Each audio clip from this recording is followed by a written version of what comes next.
Hey, good evening. Do I really need this? Yeah, okay. Good evening, everyone. Yes, because we're recording, right? I didn't sign the release. It's all right. Everyone else did, so we're fine. Nothing I have to say is in any way sensitive. Good evening, everybody. Welcome. It's lovely to see you all. My name is John Gazvinian. I am the interim director of the Middle East Center at the University of Pennsylvania. And it's a pleasure to see you all here. And it's a pleasure to be on this end of the room after having to come to so many wonderful events at the Kelly Writers House. And I want to start by saying a very, very, very big thank you to Jessica Lowenthal and to everyone at Kelly Writers House for being so gracious and generous to help us put on this event and to host us here in their magnificent and beloved space. So thank you, a very big thank you to Jessica and the Kelly Writers House. A big thank you as well to Shana and the Gender, Sexuality and Women's Studies program, which has also co-sponsored this evening's event. So on behalf of the Middle East Center, it's my great pleasure to welcome you all here, and I'll hand over in a moment to our distinguished panelists, because I know they're the people you want to hear from, not me. But I do want to say a couple of quick words about the packets you have in front of you and about the Middle East Center in general. As always, we have in front of you a selection of upcoming programs, which I hope you'll partake in, and you'll consider joining our mailing list and coming to some of our other events. We try to do a really wide range of programs addressing the Middle East from many, many different perspectives and approaches. We have some terrific events coming up this semester, which we're really excited about. I would also draw your attention to the evaluation sheets that you have in your packets in front of you. A reminder that the Middle East Center here at Penn is a federally funded U.S. Department of Education Title VI National Resource Center. That is a long way of saying that we are mostly funded by Uncle Sam and not by Penn.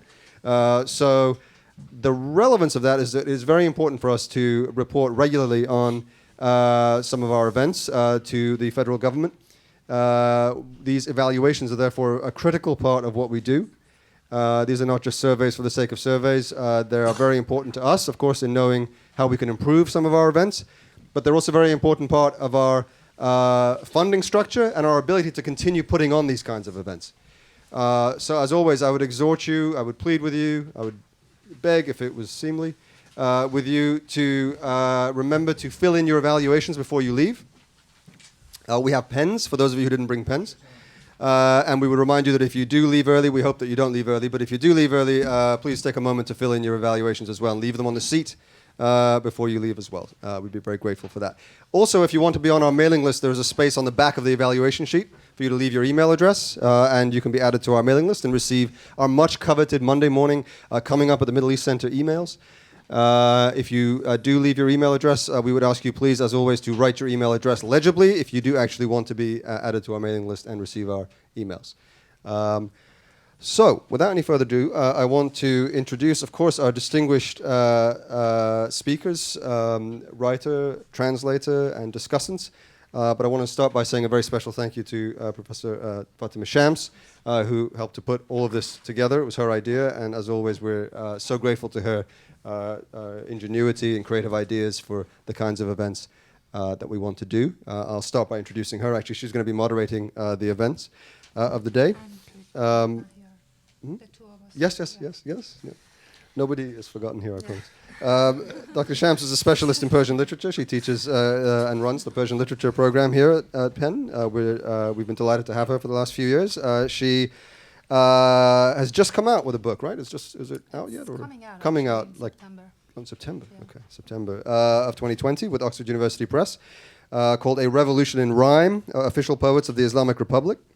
It's a study of the post-revolutionary literary scene with specific reference to official poets of the Islamic Republic and the role played by the state in the field of literary production, as well as the way in which it uses literature in identity construction. She's the author of several other books as well in her native Iran, including Literary Institutions in Post-Revolutionary Period, A Detailed History of Jose Honari, State-Sponsored Poetry in Iran, Power and Poetry in Iran, and Ideology of Warfare in Islamic Republic and War Poetry. She has a doctorate from Oxford and has taught at Oxford, SOAS, and the Courtauld Institute of Art in London. She's also, of course, an award-winning poet in her own right. Joining her immediately to her left is our own Dr. Mahyar Entezari, who teaches all of the Persian language, most of the Persian language classes here at Penn. So he's, of course, familiar to many of you here in this room, I believe. He has his PhD from the University of Texas at Austin. where he actually worked with Dr. Ghanoonparvar. In addition to teaching Persian here, he also teaches Iranian cinema and Persian literature. His research focuses on transnationalism and representations of Afghans in Iranian cinema. And he's received awards from the Fulbright Program and the US Department of Education. And then it's my great pleasure to introduce our distinguished guests for the evening.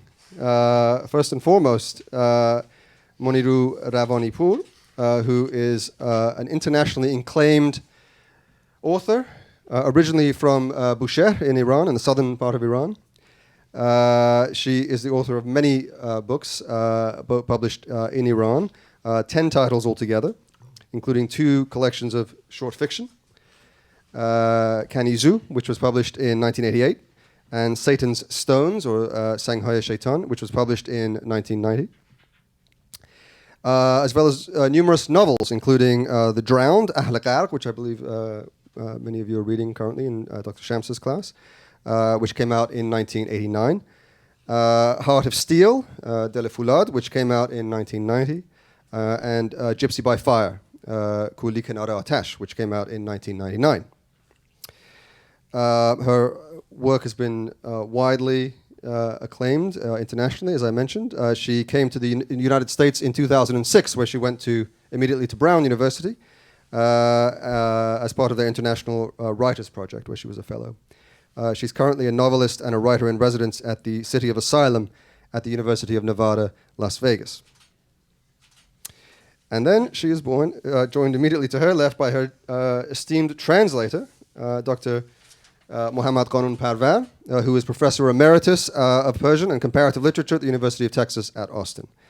He's also taught at the University of Isfahan, the University of Virginia, Arizona, and was a Rockefeller Institute at the University of Michigan. He's published very widely on Persian literature himself, both in English and Persian. He is known for translating almost everything and almost every well-known name in Persian literature, including Jalal al-Ahmad, Simin Daneshvar, Ahmad Kasravi, and Sadegh Hedayat, and of course, Moniro Ravanipour. He translated both her Satan's Stones and Kanizu. He's also the recipient of the 2008 Lois Roth Prize for Literary Translation.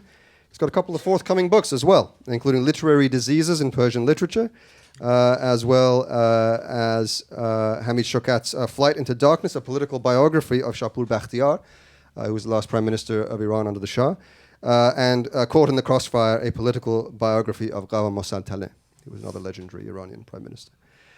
It's a lot of introductions, a lot of words from me. I'm going to get out of the way now and ask you all to please join me in welcoming our esteemed panel. I'll hand it over to Dr. Shams. Thank you.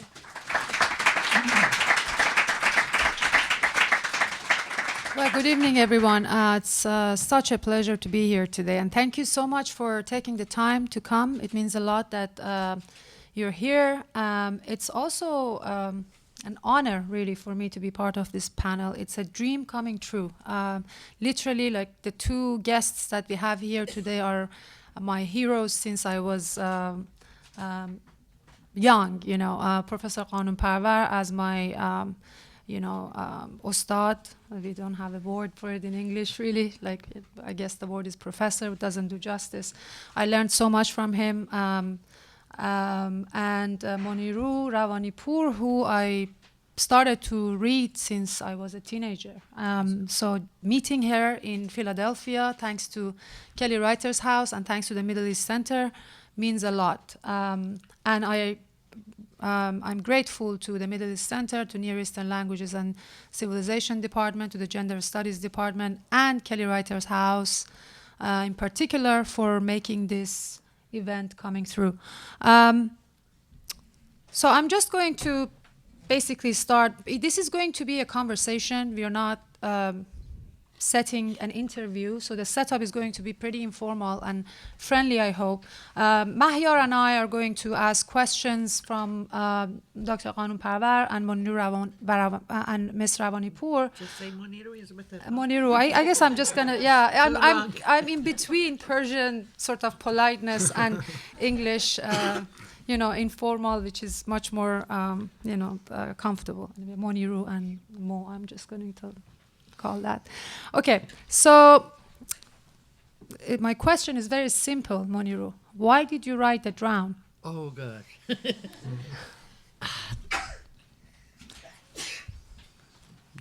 This is a question that I ask myself many times. After I came here and after I started, I prepared myself to publish my book on Amazon. Because those times that I was writing the book, it was a horrific time. There was nothing except killing, arresting, torturing, and all around the country was darkness. This is the end of the last year of Iran-Iraq war. The duration of after revolution. Right. And that was my question. Why I wrote this book? It is about life. It is about beauty. It is about sea full of love story. Why I wrote about love during that time that people just confronted with fear and everybody was scared. And I remember a story that I wrote for the children 2 years after revolution. It was for children, a beautiful little girl want to marry a prince.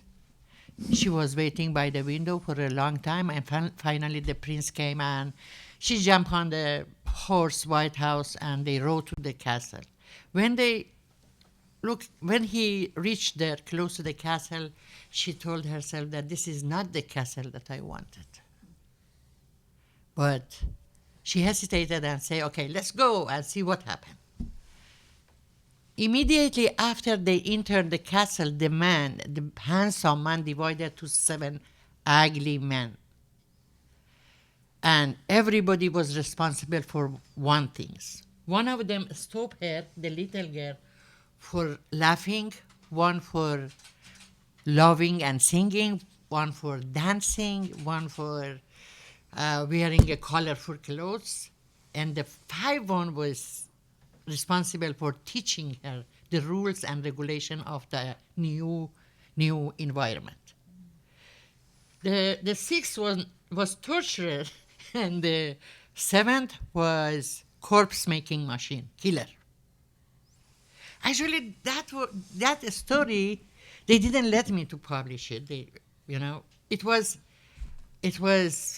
a kind of illustration of our situation those days. This little girl, when faced those horrific and darkness, start creating a beautiful things for herself. Start writing, start remembering those songs that he was singing, and those stories, those rituals. Her destiny is my destiny. I was born, as you say, in a village full of ritual, beautiful ritual. Those rituals, they had many things in common. Singing, dancing, always women were involving, and without this, we didn't have anything. But after revolution, they stop us from everything. They start changing even the name of the cities. Kermanshah turned to Bakhtaran. Urumiyeh changed to Azerbaijan. no Azerbaijan, Rezaiye. And Khomeini Shahr, I don't remember what was the main name of that city. Khomeini Shahr used to be Sede originally, and then was Sede, I don't remember. So something they wanted to remove all our memories, and they forced us to learn new things and many new words. Mufsadifel as the most criminal man on the earth, and stoning. The corrupt of the earth. Yeah, the stoning. What is the meaning of stoning? We didn't know. We have our religion. We have our religion. God was our friend. We can play with our God. Has a beautiful and very kind face. He never punished anybody. We didn't know the other face of the God, that he punished everybody even for breathing. And then, when I felt those situations, I was not aware of that, but I felt that something is going to change and I have to do something. I start going to the village, to the different cities, writing down talking with the elderly, talking with the girls, with all gypsies, with, oh God, a lot of, I have 21,000 files now in my computer. So I survived myself and I survived those beautiful rituals, I think. This is the answer. I don't know. And yes, and thank you for that. And so your first story after the revolution was censored. You couldn't publish it. No. And what did you do after that? Like when your story was censored. As I told you, I'm sorry I interrupted you. As I told you, I started going to the village, different village, and I start writing down and working. I was working. After revolution, the women, actually, they consider women as a second class. And citizen, second class something. I don't know if citizens is the right word. second class something. So there was no any job. And I couldn't say that I came from United States because it was crime, a biggest crime in the world that if you were in the United States. So I worked on the factory, I worked on a hospital this crazy night. But I just wrote, and there was no any future for publishing at all. I start talking to myself. It is actually, I right now I thought that I make another ritual because my ancestors, my family, toward natural disaster and social disaster, they had their own ritual. And writing was a ritual for me. I didn't think that one day I would publish this. It was impossible. Mahmoud Dawlatabadi always introduced me the writer without book. And when there was a meeting or something, he say, the writer without book. And it was, even, publishing was not in my dream. I talk with myself. I just wrote down, I don't know how, but I want to forget that darkness, that devastation situation that was there. So, and I make a beauty in front of the darkness to release myself, to breathe, to move. That was I think now I understood that was the cause of writing. Yeah. Thank you, Moniro. Mahyar, I know that we are, basically because the work is in translation and in different classes, our students are here. We talk a lot about translation, and we decided to actually sort of divide the panel into talking about the work in original and talking about the work in translation. So my question for you, on a first name basis, Mo, it's the first time I've used your first name too, because of the same situation. Like Persian politeness is always Ostad or Mo. So you have translated so many works, as Dr. Ghazvinian mentioned, from before the revolution and after the revolution. So this is another work that you've added to your body of translations. And I'm wondering if you could explain what drew you to The Drowned or Ahl Ghar, what drew you to it, and maybe if you could talk about sort of your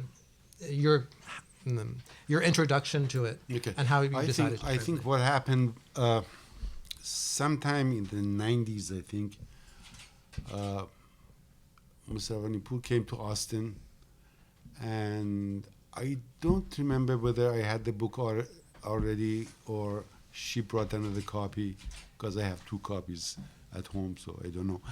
And she came for a talk, and I had read the book, I think, and I was fascinated by the theme, especially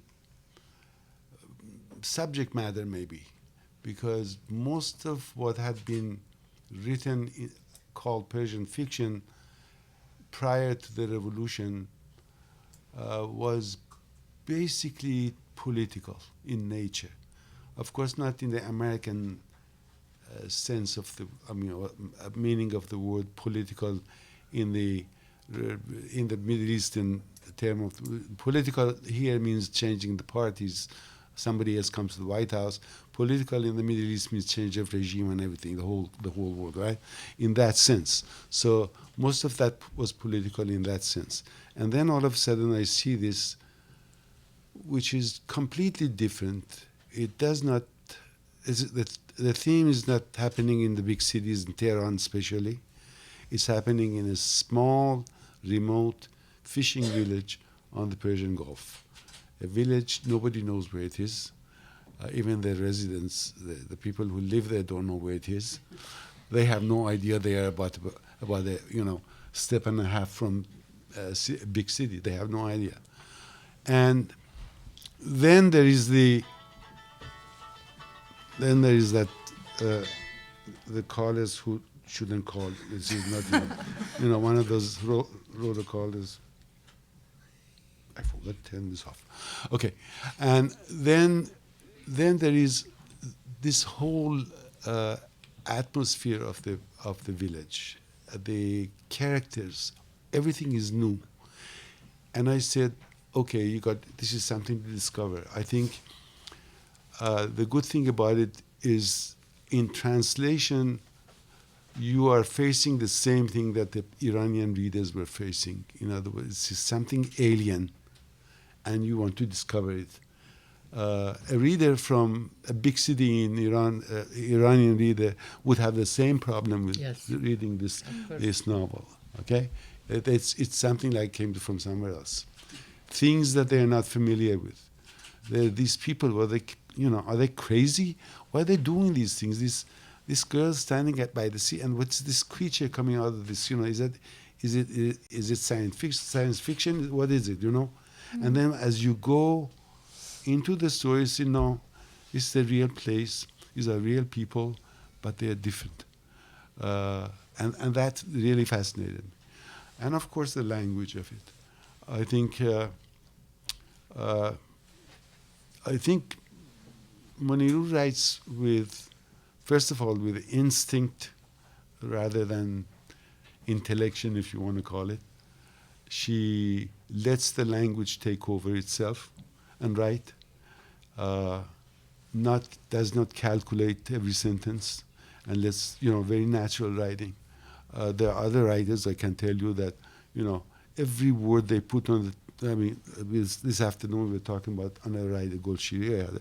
I translated large now, but with Golshiri, every word in every sentence, even the place of the word in the sentence, is calculated.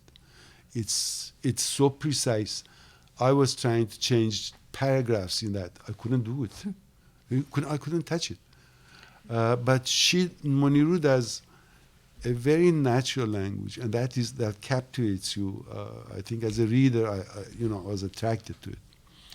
So this is the answer to your question. And I just follow up from there, because I think what you're saying is very important in terms of the language, and you were interested and fascinated with the language and its relationship with the nature. And my question from you, Moniro, is actually the same, basically, that when you were writing this, what is your relationship with the nature around you and with the natural disasters, not national disasters, but natural disasters?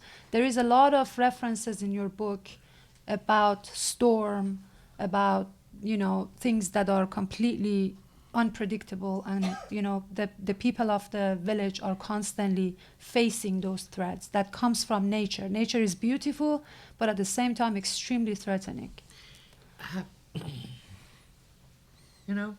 Setting is very important for me. Location. I really love the location, and for all my books, usually I went somewhere. For Gypsy by the Fire, I went and lived with the gypsies at the south of Iran. For The Crazy Nights, I was working on hospital, and every story has its own language. But usually the ritual is the most important things that I unconsciously looking for. Even now that I am in Nevada, I have many friends from Native American that we went with each other to their shelter, their tent, and they say Teepees. reservations. And I said, you know what? Human being has a lot of things in common, and they are very similar in many ritual to us. Even I was in a shelter that it was really like kapar. We say kapar, and kapar. It's like a hot tub. Or they have tipi, some sign when a woman wants to deliver her baby. They put some sign on their on the mom head or on her face. It's a kind of similarity between rituals that people all around the world have. I don't know really. And you were also mentioning earlier, which was the point you mentioned about the stones and finding the stones in the Oh mountain. right, yeah. There is. I wrote two stories that I published. I can't The say Satan's- to you where, in which book I published it, but there is close to Nevada, Las Vegas. After Ghost Town, there is a place that you can see a huge stones, very, very big stone. And I was with a friend that she moved to North Carolina, and I asked her who they brought these stones here, and she told me Satan's. This is Satan's stone. And you know what? I wrote a story about this kind of stones 13 years ago. And the exact situation out of the village and the people believe. And I wrote it, and I told her that we believe that this kind of a stone that just can bring to the earth by the Satans, not aliens or not nobody else. Yeah, she has a story called Satan's Stones. Satan's- Yeah, it's a collection of short stories, which I published. I don't know, about 25 years ago, Yeah. maybe. Yeah. And So we 30 actually years read old. it there was a 30. course in Persian fiction that Yeah. we read that story in Yeah, particular. it's that one particular. Yeah. Yeah. I've kind of in a way, a follow-up question about your translating the work, because earlier this afternoon you mentioned an anecdote about when you started translating this work and then when you finished, and maybe if you could explain that process, like chronologically, your Yeah. engagement with the text over time. Yeah, this particular book, I had in the 90s, I translated the first chapter. And I was puzzled by it. Obviously, I didn't know what I was doing exactly. Terminology was in there. I didn't quite understand the characters. And as I read again through the book, I realized that I'm going to face, problems in every sentence almost, because I don't know where I'm going, and I don't know these people, you know. And I guess I wrote in there, I had implicitly promised that I'm going to translate this. So after I retired in 2013, this was the first book I think I picked up. And I said, okay, there's a debt I got to pay that.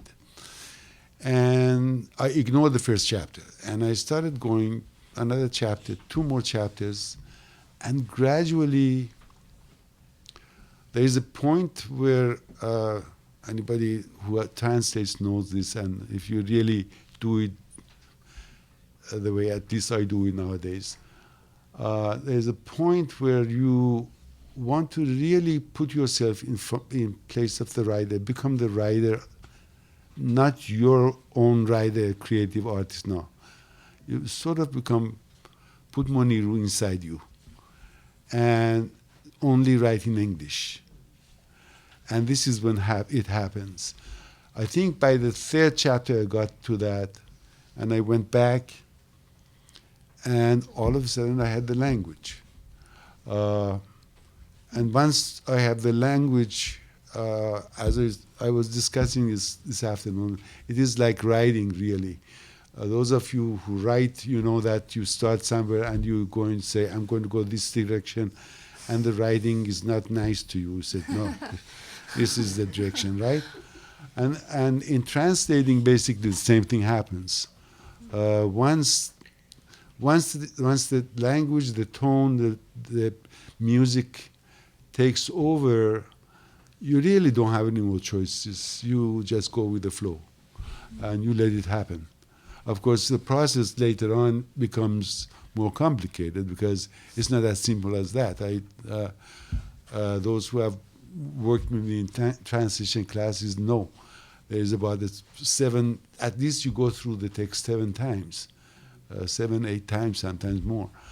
Back and forth, read it from one language to the other and see what it works, doesn't work, what doesn't work, you know, the vocabulary, everything, you know. And you go back constantly. It's not just a mechanical thing. This is why I have a lot of problem with these, you know, computer translations and you know, automatic translation and these linguists. That's nice for Google, I guess. If you Google something in another language, you know what happens. But especially Persian is one of those languages. Yeah, you don't get anywhere. No way. Yeah. And one question related to that actually is I was wondering about because the structure of the text in Persian is very much dependent on the glossary, the little glossary that Moniro has included in the footnotes. Mm-hmm. There are words in the text that even as a native speaker, if you don't know, you don't know what it is. You don't get exactly. You don't get. How did you deal with those in translation? Some of them there were footnotes, but some of the others gradually I had people. You know, you don't rely just on dictionaries because they're not in the dictionaries. No way. I know people from that area. Usually, if I know somewhere, in some other part of the country, usually call. I go on the internet, scream for help. When nothing works, I use my own senses. I say, okay, in this sentence, what could it mean? It means like he went and took the whatever in front of his face and started talking to it, and everybody heard it. It's got to be a microphone, you know? Somehow it tells you, you know. So there are lots of situations like that. So. And was there were there moments that you had to check with her? Like oh yeah, then you know, the final thing, fortunately, when it got to this point, of course, then there are things that I ask her. You know, the situation I'm describing is not Moniro, who happened to, in the final process of this, happened to be in Nevada, and I could just, you know, call and find out. A lot of times, translations, you're dealing with people from, already gone. And the language. So there's a lot of that too. And I also don't want to bother, I don't want to look stupid, constantly. What does that mean? How stupid are you? What was the word for Bolangu in this book? I can't remember that.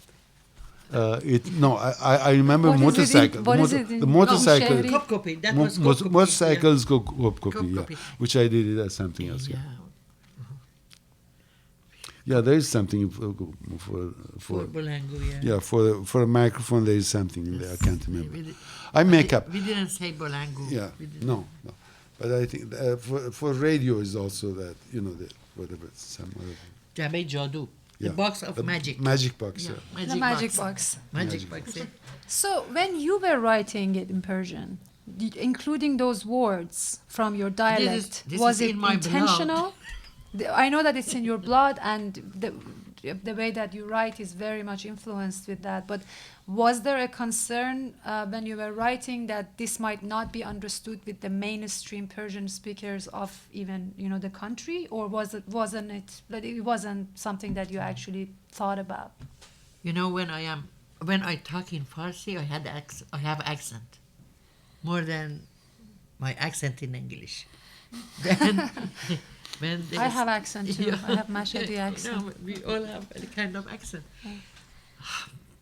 No, I really, I was swimming in those stories and words. I don't care about what would happen tomorrow or next time, or if I didn't think about publishing, as I told you. I wrote for myself. Actually, I start writing many different things. Just as I told you, writing tales, fiction, and memoir or whatever. But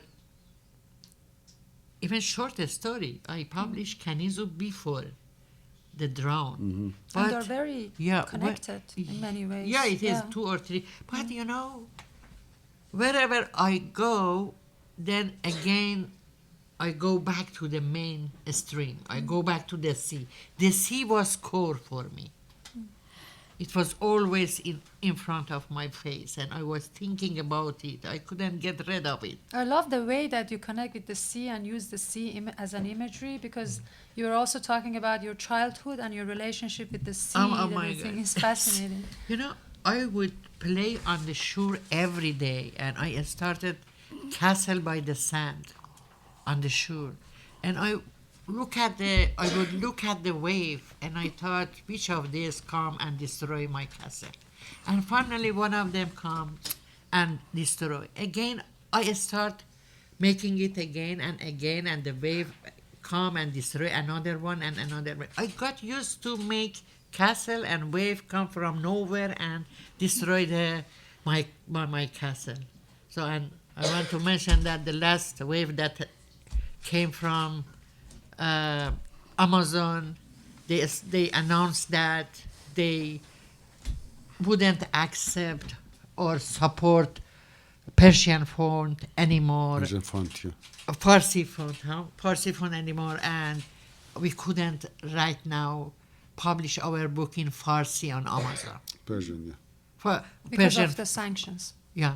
And I don't know really, Yeah. and that is this So was before a for- huge wave. So So, which it's really disturbing and shocking in a way that, and when you think about it, it's such an oxymoron in a way that on the one hand you couldn't live in Iran and you couldn't survive there as a writer because of censorship, and you left Iran in order to be freely be able to write, and now you're freely writing, but you can't sell your work. when I came here, Carol Harter from Black Mountain Institute told me that you have a freedom to express yourself. And I asked her in which language, because do anybody knows Farsi? My language is Farsi, and you are talking in English. But that was a big hope for all Iranian writers to publish their book on Amazon. Since when this happened? Like when? This when did it- actually, the these crazy nights was published, and that Yeah. and this the translation was a few months ago. It's not long ago. I think And they all had of a it sudden, here, all of a actually. sudden, Moniro calls me and says, they are banning my book because there's maybe some language in it. I say, there's no language. What are you talking about? And then somebody, a friend of hers, checked into it and found out that apparently they are banning Persian font on Amazon. And apparently there's some other languages too, right? Yeah, a lot of Languages, so they are banning that.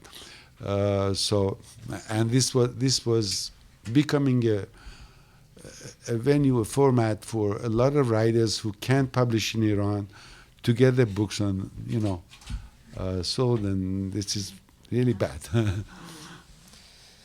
Yeah, I wonder what could be done actually about such a disaster, because I think this is a disaster on so many levels, and particularly for the creative writers who are, targeted for their writings and have been prosecuted in the past.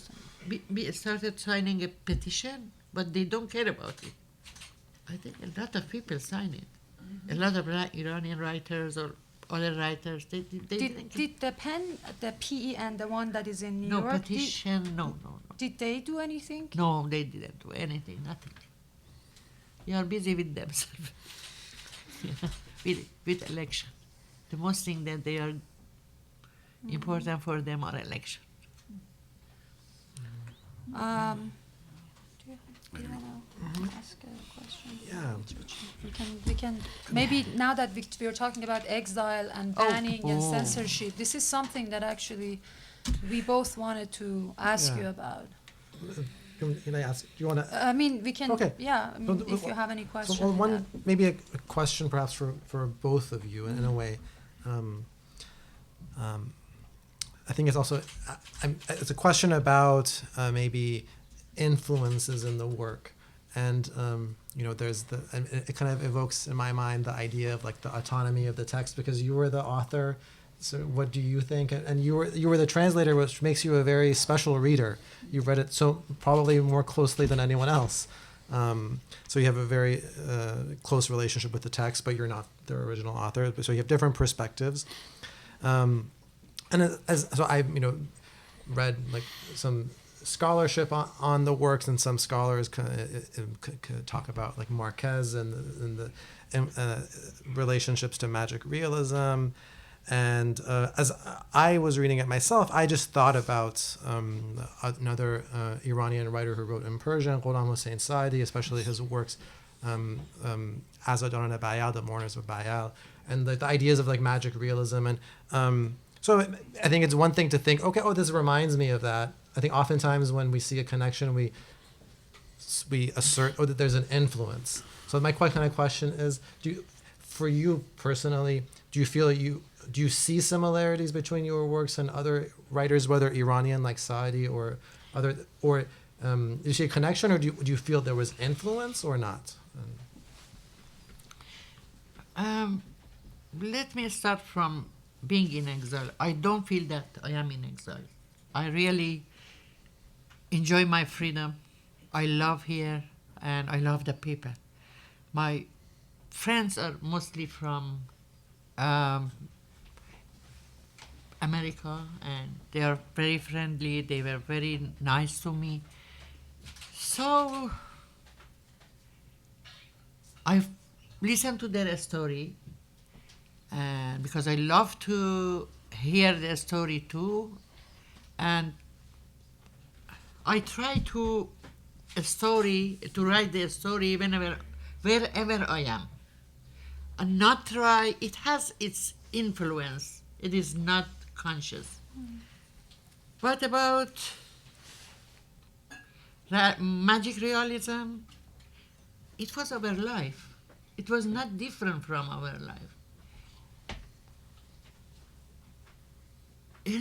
When I remember one day that it was eclipse, and everybody we scared a lot, and we didn't know there was no scientific definition for eclipse. So what did we do? We pounding on our copper dishes. We went on the shore and pounding on our copper dishes and start dancing and singing. You know, we brought happiness to us by that ritual. Or whenever it was a disaster, we start dancing, singing, and even in mourning, we make some kind of happiness. I don't know. I am not really strong in English that I Your tell English you. is great. It's excellent. That I tell you, but you know, it was like in this day you tell that it is group therapy. It is meditation. It is whatever. But this is the same things that we did in our village, and you know, we had a group movement toward disaster, any kind of disaster. So Yeah, I didn't get it from this unknown and unexplainable event. I didn't get it from other people.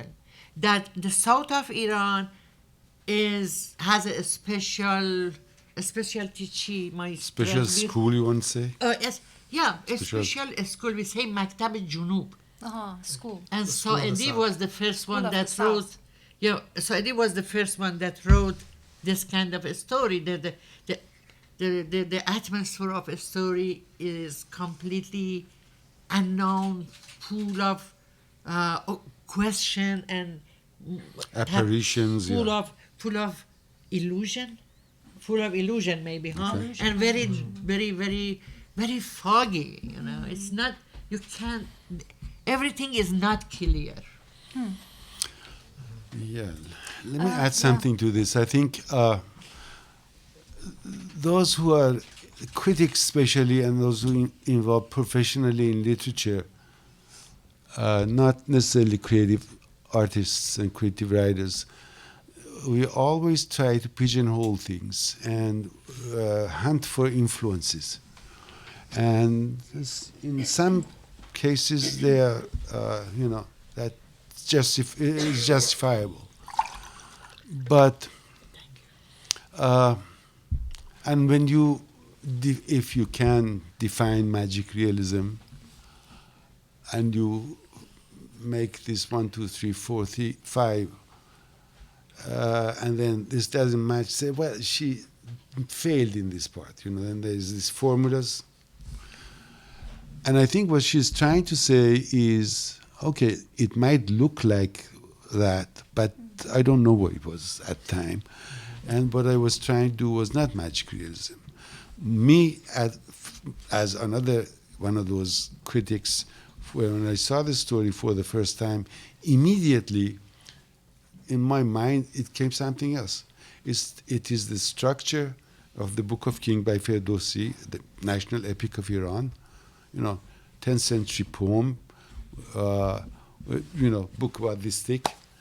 And I look at it, and that 10th century guy is giving us the history of the Persians from beginning to his time. And the first part of it is mythology. It's all myths, and it's comparable to Greek mythology, basically. It's that kind of stuff. And then all of a sudden there's this transition to real history. The Arab invasion, and then there's this war between the Sasanians and the invading Arabs, and what happened. And what I see, this is a microcosm of the he's giving us. That's why. And I see in the microcosm of Jofreh, of this little village that she's talking about, she basically does the same thing. The first part of the story, more than half of the story actually, as you go through, it is in a different world. It's a, these people are, there's myths all over the place, and there's, the creatures in the sea, and there's, you don't know there's this evil sea of the god, of the evil sea god, who, they're afraid of, and so forth.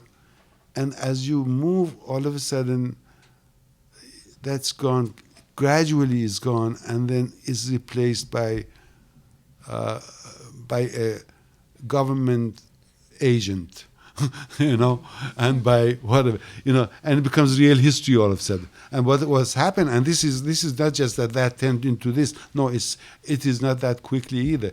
It took a period of probably 50 years. But the first part that this little girl is writing or thinking about, there's a little girl in there that who's writing as you go.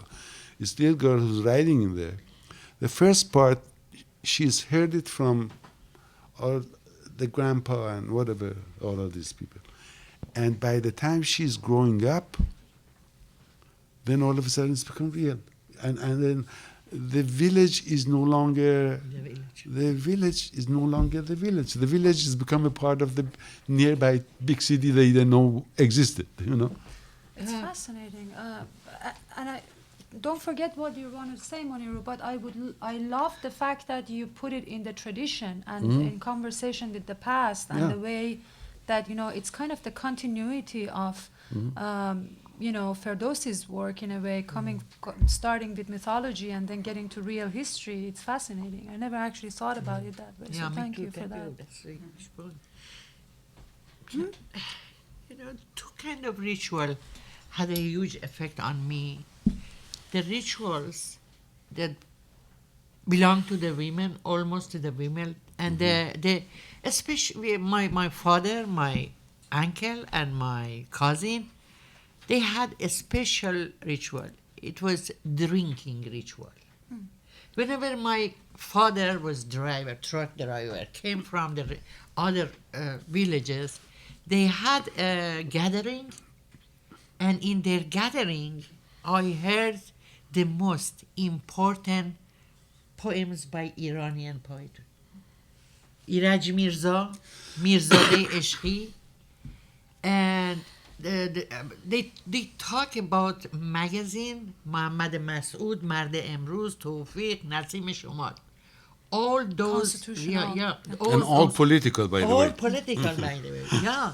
And so, the only one that was listening, we were 18 kids in the house, in a big house. The only one that was listening was me, because I was sat on the corner and look at the front yard. If my grandpa came, I gave them a sign, and they escape, and they get together all the drinking and bottles and whatever, and they escape. So I just got used to listen to those poetries, and I was really, از بر بودم چی میشه؟ از بر بودم همیشه. I know it by heart. Yeah, and it has a huge effect. The political part of this book is actually came from that gathering, that ritual. Yeah. And what was the second one? The second one, that the women who were involved with those rituals, Khayyam Khani, Zar, oh my God, that was a special one. When someone become takhte, he couldn't move at all, he fell down and he couldn't move. We make a circle around him, and my aunt start dancing and singing, and we all start dancing and singing for a long time, that the man or woman, whatever, she started moving. Usually when someone fell in love, she turned to takhte. She couldn't move. She would become stiff. Yes. Couldn't move at all. The body becomes so stiff. that was. I remember one of them. I was 5 or 6 years old. That I remember a young man, ran very quickly in front of our house and went to the shore and fell down there and became tachte. And froze, huh? Yeah, and froze, and we start dancing and singing. Then, there was another one. The government actually, the only things that they let us was Fayez Khani. Fayez Khani was very sad. She explained. I think in one footnote I have explained it in the book, but there are two types of singing in that region. One is for happy occasions, which is a lot of happy songs, cheerful songs, and dancing and all that. And then what she's talking about, which is sad, but not necessarily mourning. A lot of it is unrequited love type of thing, which is a big part of classical Persian poetry. I mean, classical English poetry, actually, for that matter. So that unrequited love, only in this section of the country, it is folk poets who are sometimes they are illiterate even. Sometimes, but in the case of, for instance, this Fayez, they had traditional education, and they do it in the dialect of the region, not in the formal Persian, right? So they do it in the dialect of the region, and it is usually, as the word bard applies. Yeah, it is usually also accompanied by some sort of music. Is this a ney? Yeah. What is Yeah, the name? with a reed flute. Reed flute. Yeah. So it is accompanied by music. So they are in a way bards, folk bards, if you want to call But it. the poem has a special Oh, yeah, story. yeah. He fell in love with an earthly lady, but he didn't know that she is unearthly. She lived with her for 6 months, 7 months, and then one day he went to the boucher. When he came back, there was nobody. So he understood that the lady was unearthly, pari, mermaid, but zamini, earth. Yeah. Worldly. Green, that is green. In the second, in my book, the new book is green mermaid, not blue mermaid. And so he started writing poetry, and he has a very, very sad poetry. شو تاریک زبندر بار کردم غلط کردم که پشت از یار کردم نشستم بر سر بس چقادک نشستم گریه بسیار کردم حالا من اینو به دلا کردم نصیحت اینو اگه میتونین ترجمه کنین دلا کردم نصیحت چند بارت که با خوبون نشستن نیست کارت نصیحت کردم و نشنیدی ای دل پریشون کرده خوبون روزگارت. So I advised my heart not to fall in love, but it didn't listen to me, and it's made everything destroyed. That's a short translation What of it. about Khayyam Khani? I want to mention one Sure, point. and then we will move on to the reading because we're actually running out of time. Khayyam Khani actually is That's a happy reason. dancing and singing. But after revolution, when they attacked my family, they killed my brother. They didn't let us to bury him, and they rid our house.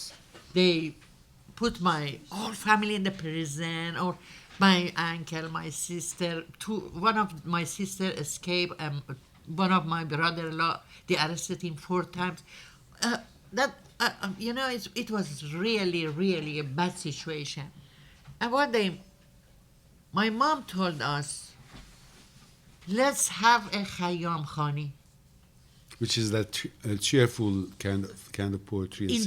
In that situation, he out of Shiraz, one of my family had a house, we closed all the windows and put some cover everything, and for 23 days, all family together, and we started just singing and dancing. Wow. Just singing and that, because we couldn't do anything, outside. That was a group therapy, We released our tension, our sadness, and with this singing and dancing, we actually defeat the sorrow and whatever is English speaking people. I don't think I can actually convey the feeling the way you did, and I'm really, it's really moving, and thank you for sharing all these amazing and moving stories with us.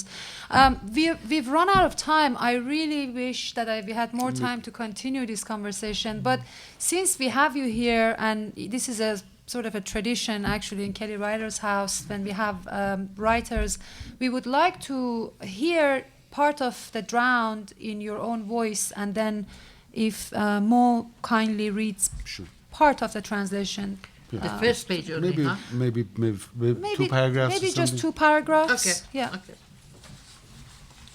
تا 2 سال بعد که آبادی خالی شد و تنها خاتون ماند و ورق پاره کاغذهایی که دورش جمع می کرد، حوادث بیشماری بر جفره گذشت.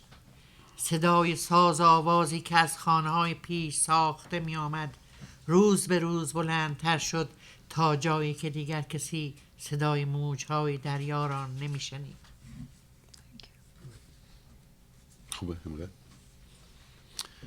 In the course of the following 2 years, as the village became empty and only Khatun remained, along with the pieces of paper that she gathered around her, numerous incidents befell Jofreh. The sound of the music and singing that came from the prefabricated houses became louder day by day, to the point that no one could hear the sound of the sea waves any longer. Thank you. Thank you. Thank you so much. Thank you. We have some time for questions, opening the floor, and don't forget that we have a reception afterwards. You can meet Moniro and Mo and ask your questions. And also there are copies of The Drowned, I believe, outside, and another book, Shabhay Shurangiz, The Crazy Nights, that you can get it signed by our wonderful guests. Thank you so much. Thank you. Any questions for the guests? Yeah. Thank you so much. This was really fascinating. And I think just the way that you spoke about your rituals and how you connected them to the rituals of writing, and you're like swimming in words. That was beautiful. Thank you. And I guess this idea just came to me. It seems like the most difficult thing in writing is sometimes imagining the real. And I was wondering what you thought about. It seemed to me that what you were doing is a way of imagining the real, and that's sometimes the most difficult thing to do. So imagining the real. تخیل کردن واقعیت. Oh, imagination shaped my life. Shaped me. The reality in the village and my imagination.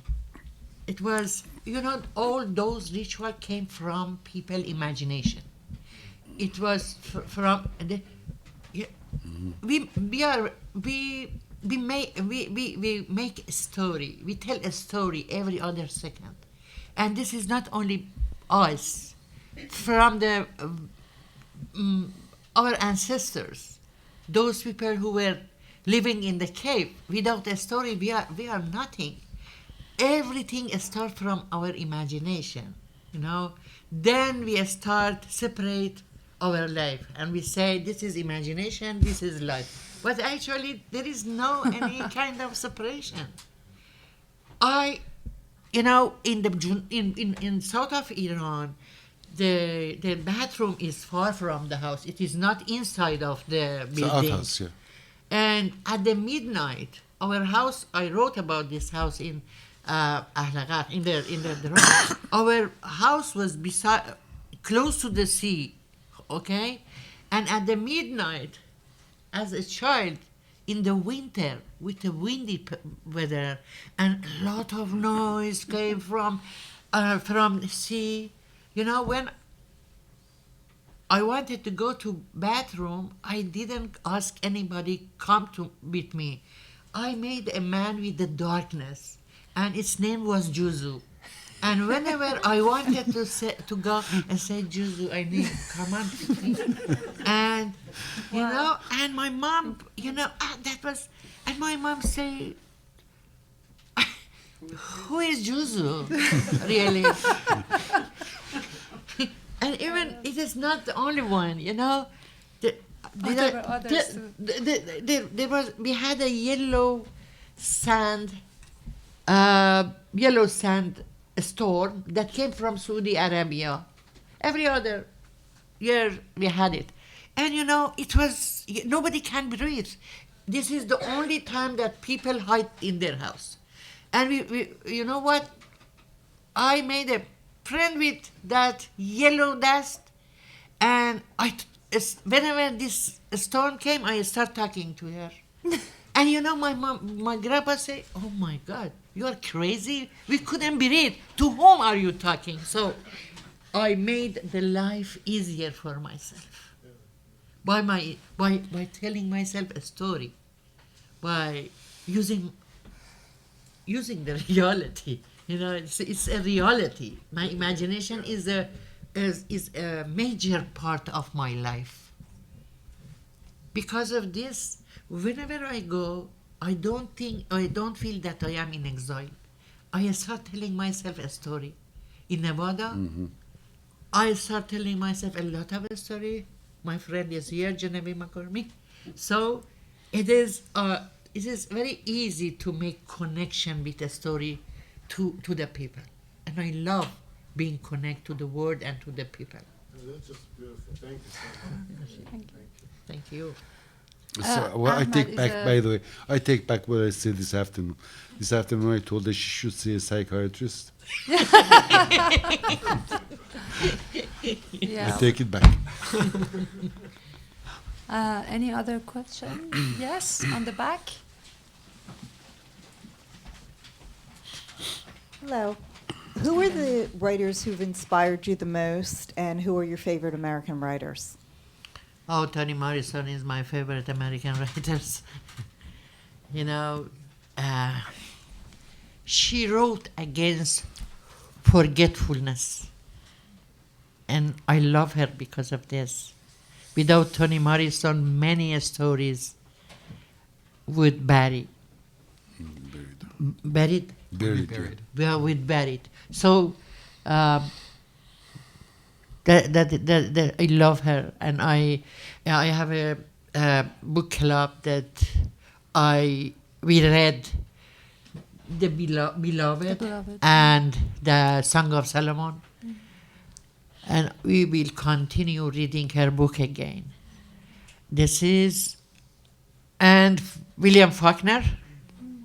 Yeah, I love him. Sherwood Anderson. His short story is very, very brilliant. Hemingway. The recent word. You know, we read Stroud's books. My name is Nancy. Nancy or no? My name is. Yep. It is. Everything is possible. One of her book is Everything is Possible. Her phrase is very simple, and she can connect to us. I don't remember the name of those books, but we had read her books. This Faulkner Toni Morrison, Sherwood Anderson, and O'Connor.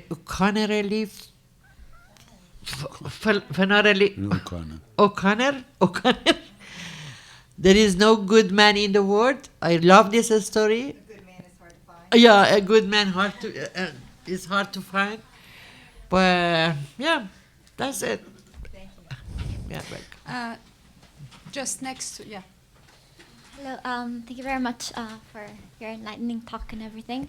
I was just wondering if you had any advice for, I'm 20, by the way, so if you had any advice for people in my generation who are either readers or want to be writers, and how to go about using language and literature as you did, as a sort of like a barrier of beauty to protect you from the hurtfulness of the world, or as a way to make living here easier when we are at a time when we really can't ignore the reality or I don't know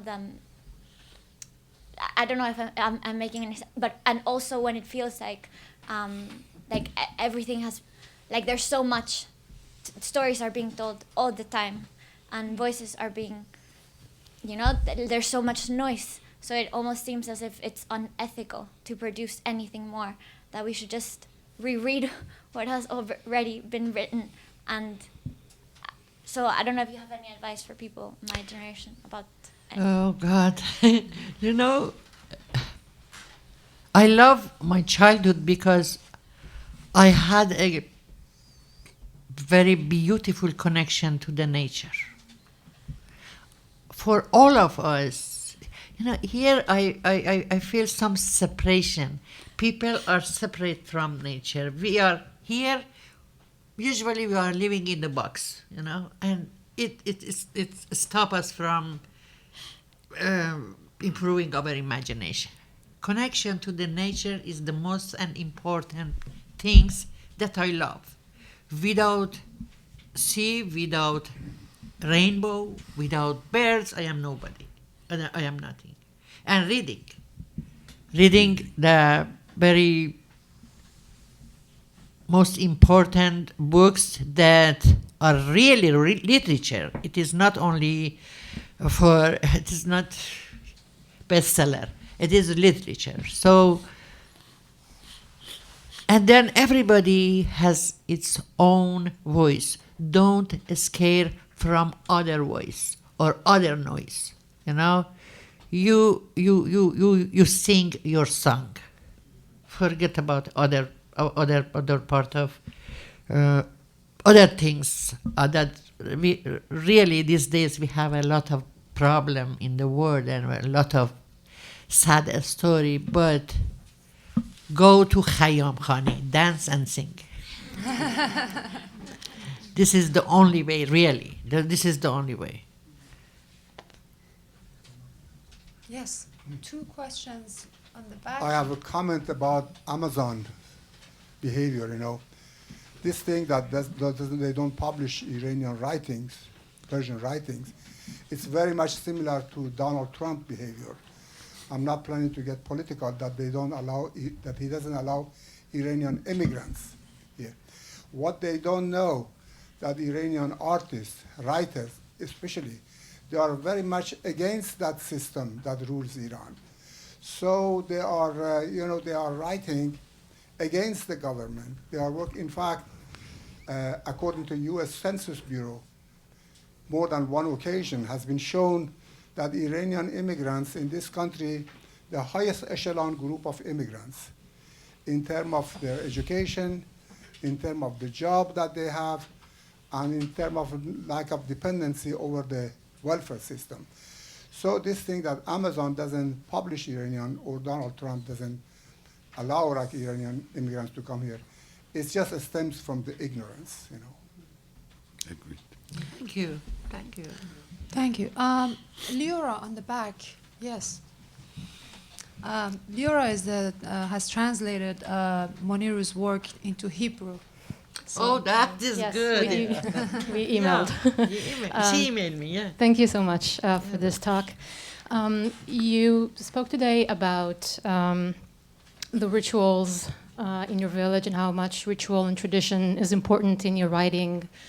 And you talk about it as this very kind of beautiful local tradition, but in some of your stories like Sanghay Shaitan or Shab-e Boland, tradition is a very violent and kind of, I feel like you write about it with a lot of criticism. So I was wondering about these kind of two different angles about tradition. Excellent question. Thank you so much.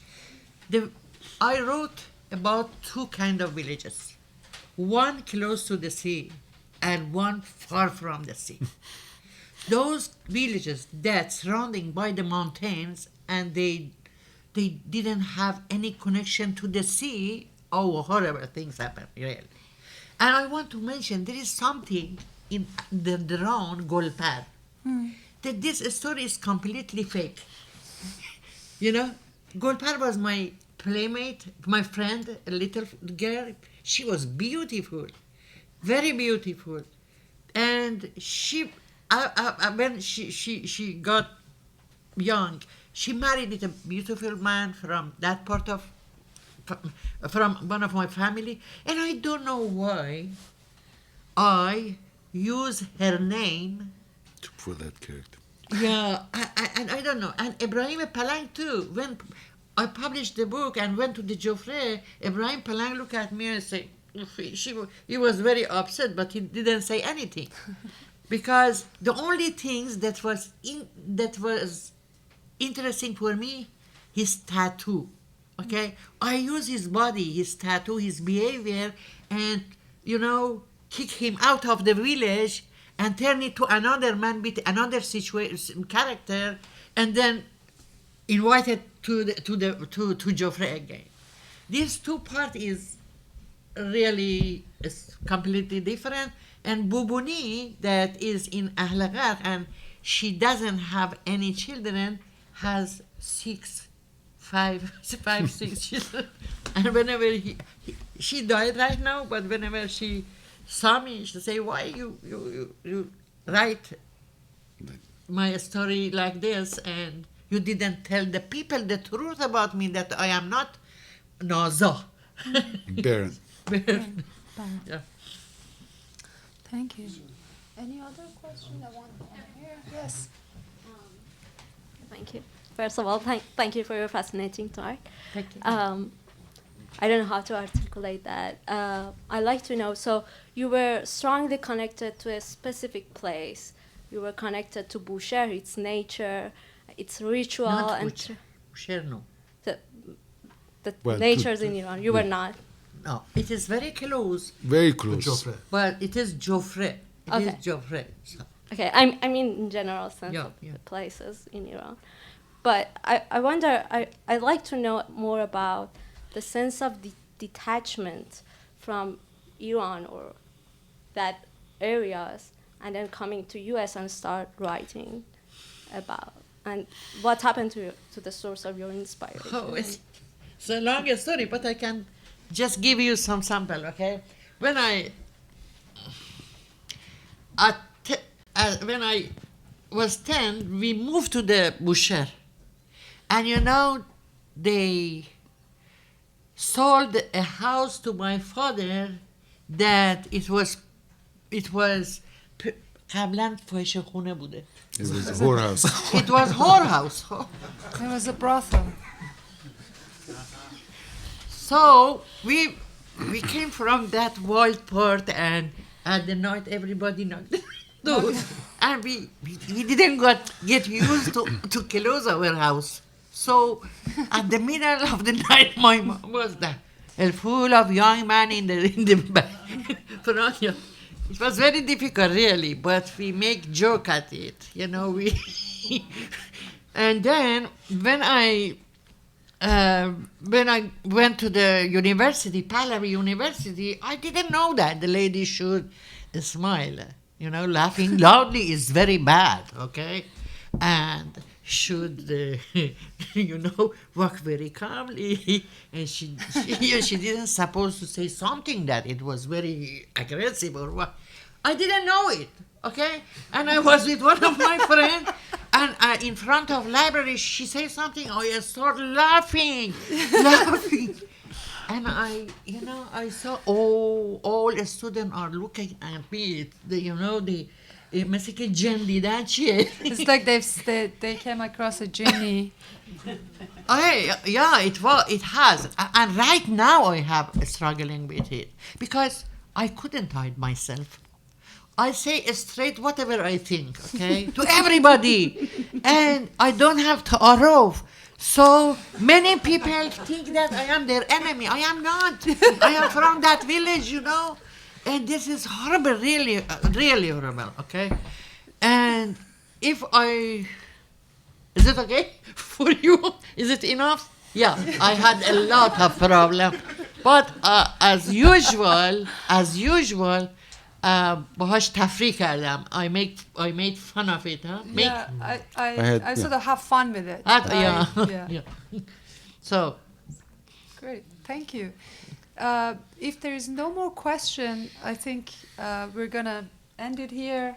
And we have more time in the reception in the back room, and there's also there are books for you to buy. And thank you so much again for being here, and thank you so much for Thank this you for wonderful coming. time. Thank you for coming. Thank you. While we still have your attention, I just want to apologize. One thing I forgot to say at the very beginning, I forgot to thank the Department of Near East Languages and Civilizations for co-sponsoring this as well. We're always very, very grateful to Nell for their support for all these programs. So yeah, if you take one to do your evaluations, we do have some things, and thank you again to Thank you, John. Thank you for all your work.